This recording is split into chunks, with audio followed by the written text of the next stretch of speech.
Есть знания, которые не читают в книгах, их вспоминают. Это и есть магия звезд и древних цивилизаций. Здравствуйте. Мы пришли с уважением. Мы просим чистого контакта. Мы просим допуск только к тому, что безопасно для нашей реальности. Мы готовы слушать и просим принять и считать наши эфирные коды. Очень интересно, но я нахожусь в таком, я не знаю, где сейчас, может, сохранилась такая земля, ну, может быть, даже в Албании, потому что, ну, вот как в Албании, там, где совершенно нетронутая земля, вообще никого, никаких построек, никаких заводов, ничего. Вот я такое видела, когда ехала к Самиль, вот эти горы, вот это, знаешь, необработанная никем земля, совершенно нетронутая. И там много людей. Но они выглядят как люди, именно как мы. Ничего особенного. Одежда такая же, как на нас. То есть четко, как мы выглядят. Мгм. Никто из них не выделяется. Просто все стоят и смотрят в нашу сторону. Как нам лучше к вам обращаться? Сейчас выдвигается одна фигура. Он обычный человек. Почему я говорю он? Потому что, ну, это мужская фигура. И он начинает говорить с нами телепатически. Он не говорит с нами, опять же, через рот, хотя говорит, что может.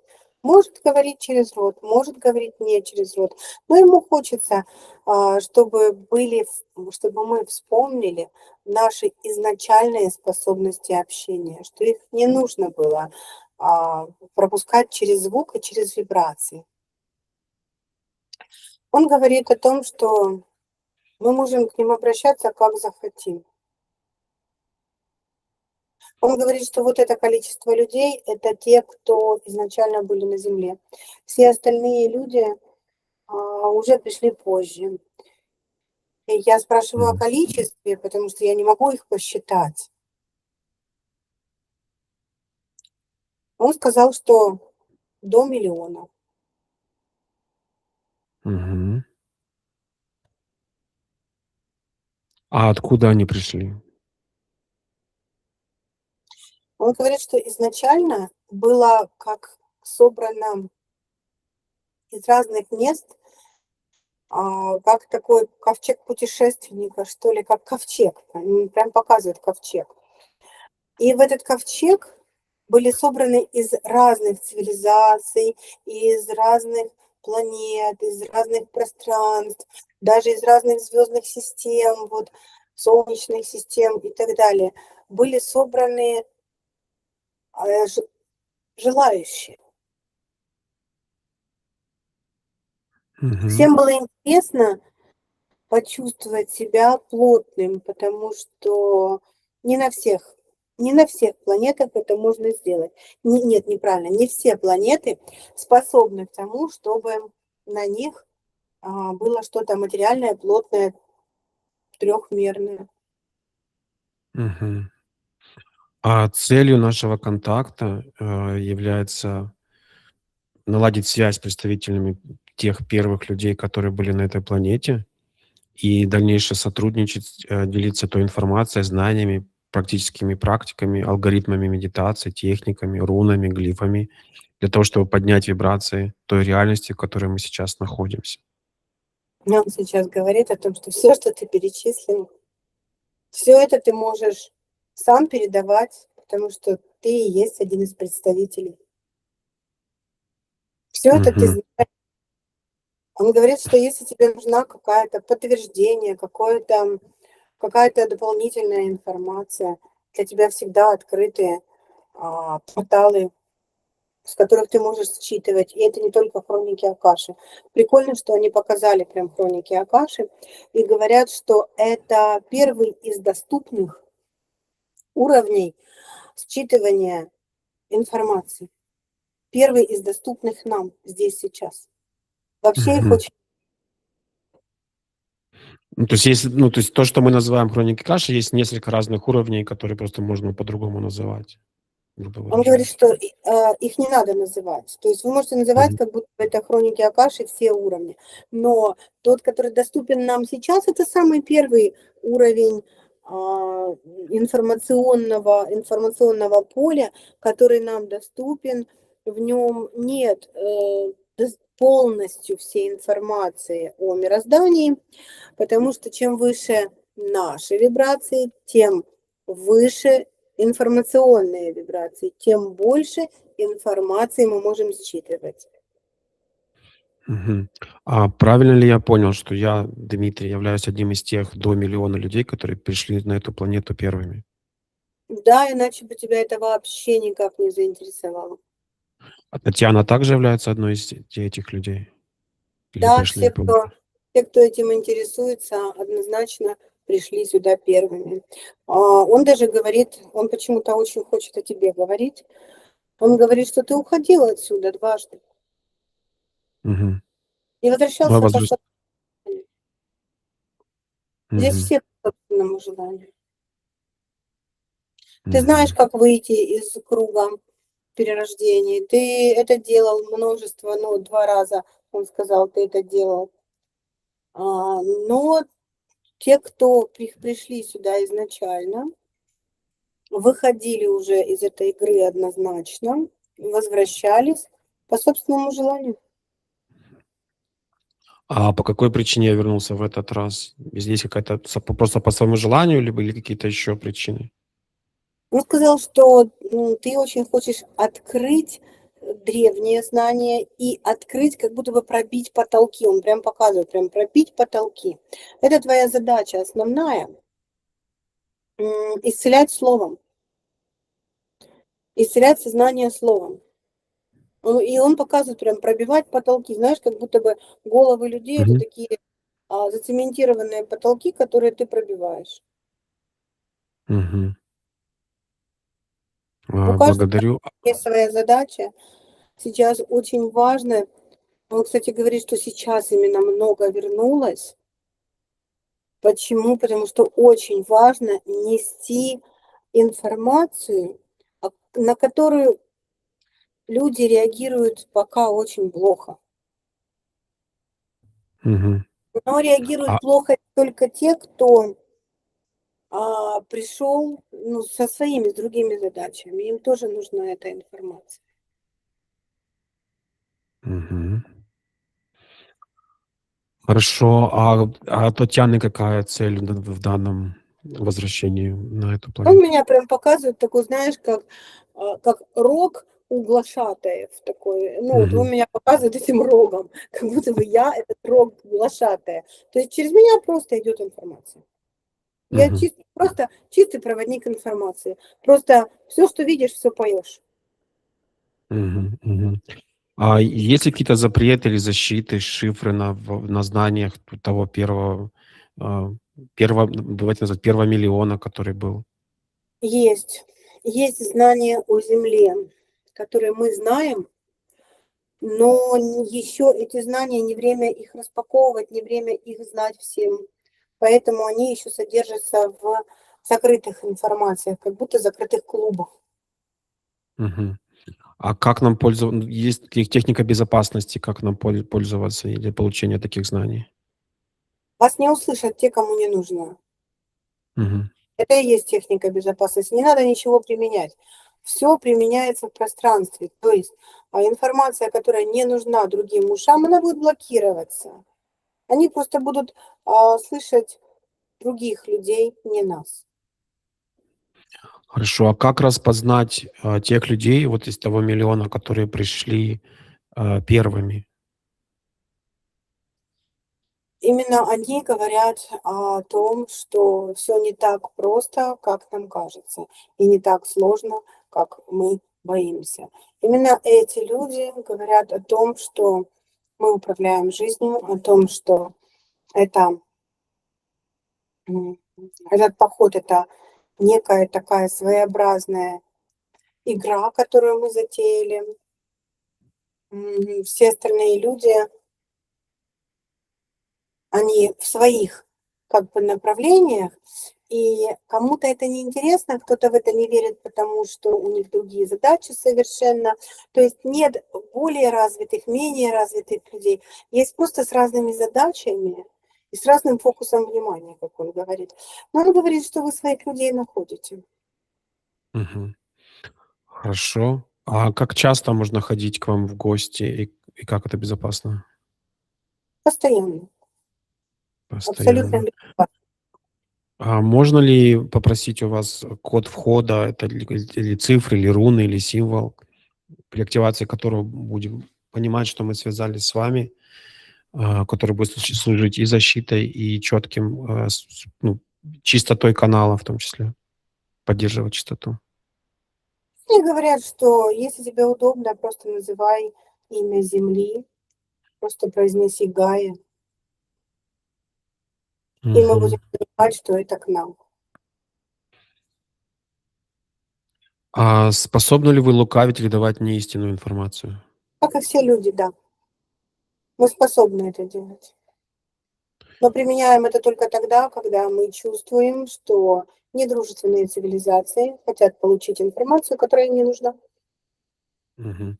Есть ли какие-то специальные алгоритмы медитации или техники, практики, которые эффективно помогут связаться с вами?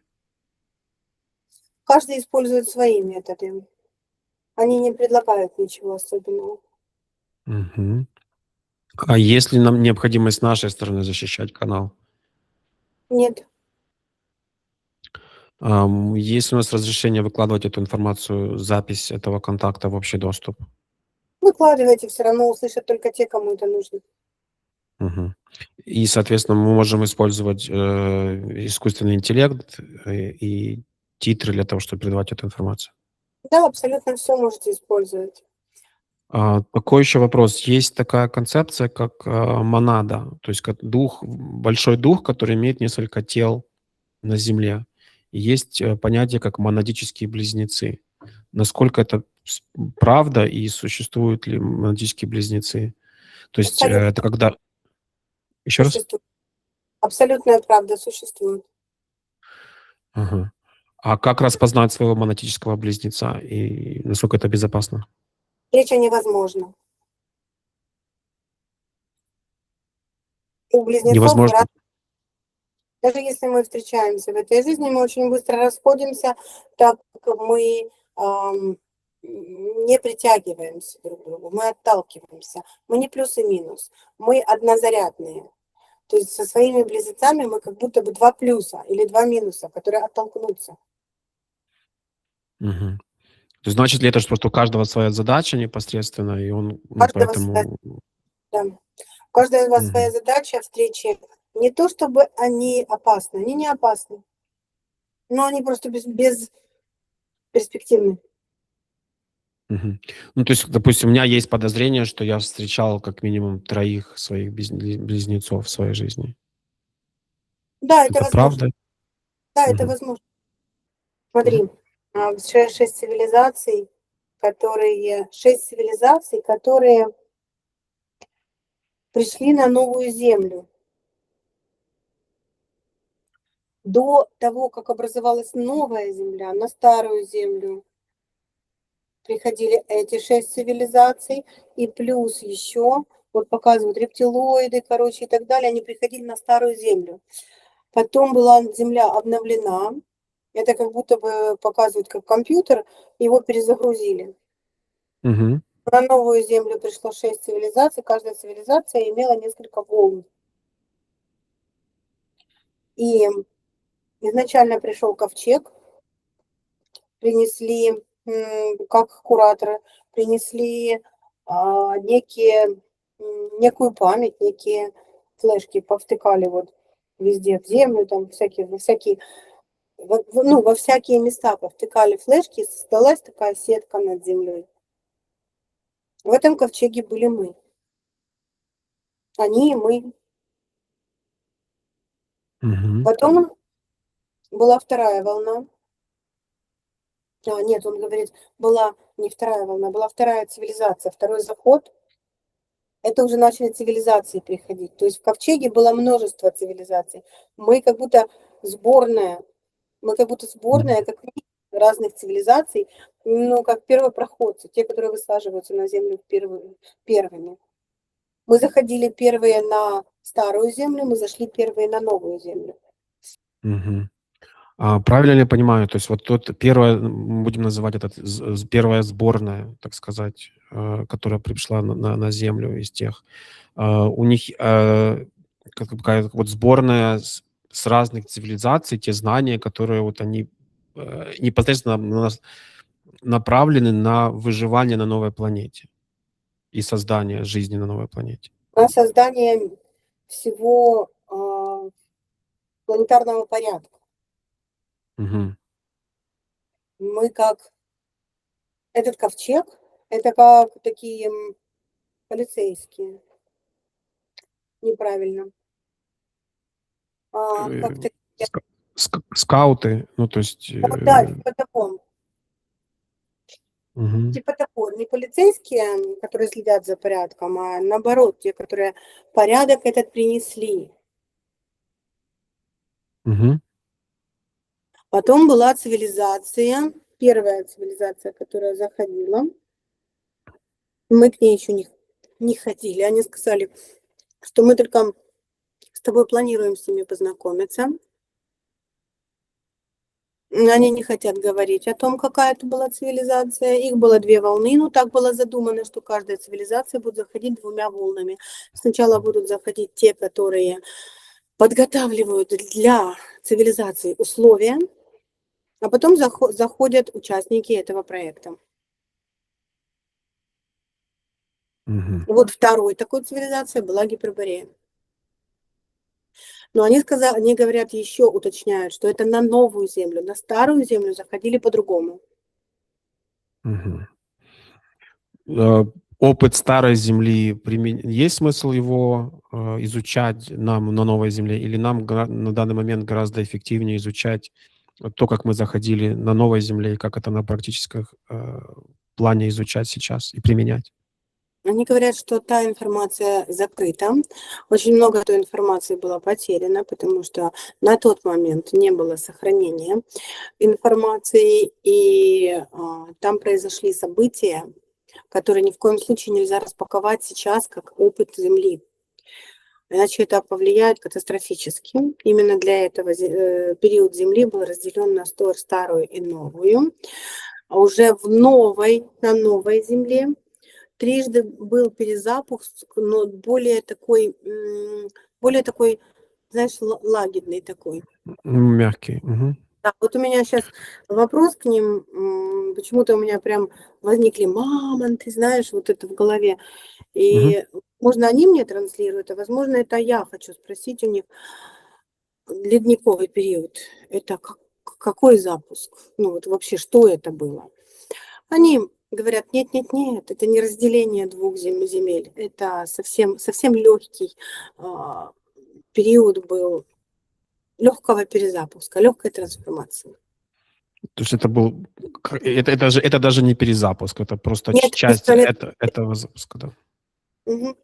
Да, это уже новая земля. Мгм. Мгм. А это связано каким образом это связано с цивилизацией Атлантида, поскольку на данный момент нам не удалось с ними наладить такой чистый прямой контакт. Одна из наших мыслей в том плане, что они как раз участвовали в перезапуске, и на данный момент, поскольку в мире происходят такие катаклизмы, войны и так далее, они отошли немножко от Земли. Насколько это близко к реальности? Это близко к реальности, но это не про глобальный перезапуск. Опять же, Атлантида была на Земле уже здесь, на новой Земле, и они действительно отошли, потому что Земля сейчас не соответствует их а, не вибрации. Вот смотри, как они показывают. Землю штормит. Земля как будто бы сердце, которое хаотично бьется. Мгм. А у них размеренный ритм. И их это просто сносит, понимаешь? И для того, чтобы не быть вот утопленными в этом хаотичном ритме, они просто отошли. Мгм. Мгм. Принято, понятно. Ну и, Они говорят, соответственно, когда это... что они прям предали нас, покинули нас, ушли. Нет, они отошли, они наблюдают, Мгм. они рядом. Они вмешиваются в то, чтобы землю не постигла катастрофа. Они в это вмешиваются, но не влияя непосредственно на людей. Мгм. Мгм. А есть ли, то, что мы называем руны, то есть или символический язык света, непосредственно, который использовали первопроходцы, на Да, этой земле? да. А, правильно бы я понимал, если он пришел один из самых первых языков, символов, то он будет иметь очень большую силу даже сейчас? Да, это очень сильный энергетический язык, который пришел на новую землю вместе с нами. Это один из Мгм. признаков старой земли, который можно было принести, который в свое время достаточно долго находился на других планетах. Есть ли возможность узнать больше об этом языке, возможно, даже изучить этот язык? Пригодится ли он нам сейчас для реализации нашей задачи? Все, что мы можем знать об этом языке, будет открываться нам все больше и больше. Показываю планету Марс. Мгм. А опять-таки есть теория, что руны произошли из Марса, от Марса. Это тоже правда? Они говорят, да, поэтому мы показываем. Мгм. Ага, они Ага. поправляют, только они не произошли. Они хранились там, пока Земля проходила путь перерождения.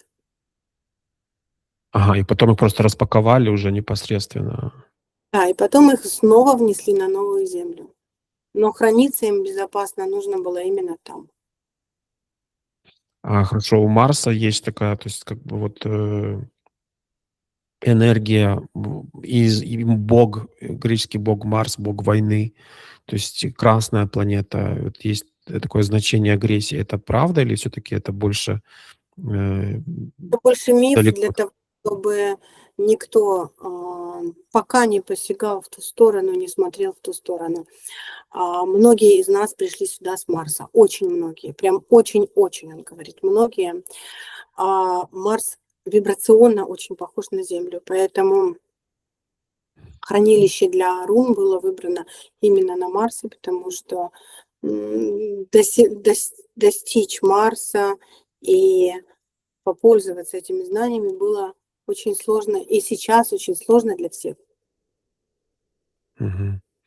А с какими странами или культурами наибольшая связь у представителей первопроходцев? Египет. Египет, который сейчас, или Египет как идея того, что была? То, что была, показывают зеленые луга, леса показывают. Я такого Египта не знаю. Ну, из того, что нам известно, просто Египет сейчас пустыня, и там слишком много населения, которое по вибрациям точно не отвечает, а, ну, высоким вибрациям. Мгм. Еще есть какие-то да? Показывают, маску надо снять, маску. Что это маска. Все это маска. Мгм. А еще какие-то культуры есть, например, майя, ацтеки, Индия может быть, показывают. Индия? Мгм. Хорошо. Я внутри себя задала вопрос про Украину. Мне показали, а, что от Индии и из многих других источников произошли украинцы. Я Мгм. никогда не смотрела в эту сторону. Ну, от Индии имеется в виду, допустим, хорошо, тогда и вопрос есть. Есть такая теория, что пошло, все с горы Кайлаш. То есть это один как из первоисточник был Они жизни спрашивают, на что планете. Еще они раз? спрашивают, что все пошло, что все пошло. Ну, имеется хорошо, жизнь люди, родились, приземлились, к точке, которая это был Кайлаш. То есть там хранятся те знания. Хорошо, то есть нам неизвестно, что находится, на горе Кайлаш. Мы знаем, что это мистическое место, где говорят, что там находится Шамбала. Могли бы они тогда нам рассказать, что собой представляет гора Кайлаш? Знания. неприкрытые знания. Можно там переночевать и узнать, познать историю мироздания. То есть это ментально можно сделать, физически не обязательно туда путешествовать. Не обязательно. Они сказали, что эта связь, гора Кайлаш, это как будто бы связь двух миров, которые существуют одновременно. Но об этом они хотят поговорить в следующий раз. Мгм. Хорошо, благодарим. Такой вот, перед сессией был такой вопрос. В славянском, как в славянской космологии есть такое понятие, как род, первород, чур.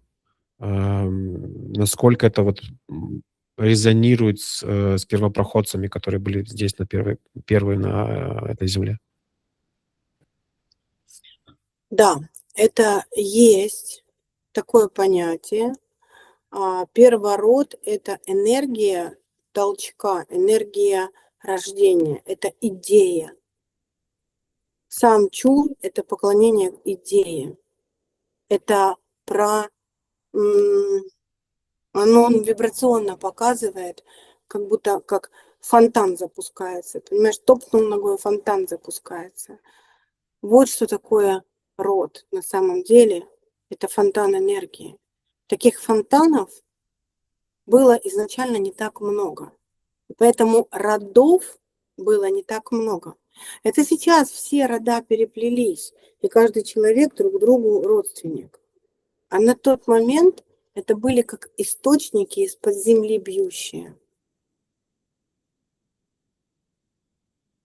А те первопроходцы, которые приходили, получается, выбирали жить на этих источниках и соединялись с этой энергией, создавая род, или как-то по-другому? Те первопроходцы, которые зашли, они и есть источники. Мгм. Мгм. То есть они, получается, и есть то, начало рода, по большому счету. Да.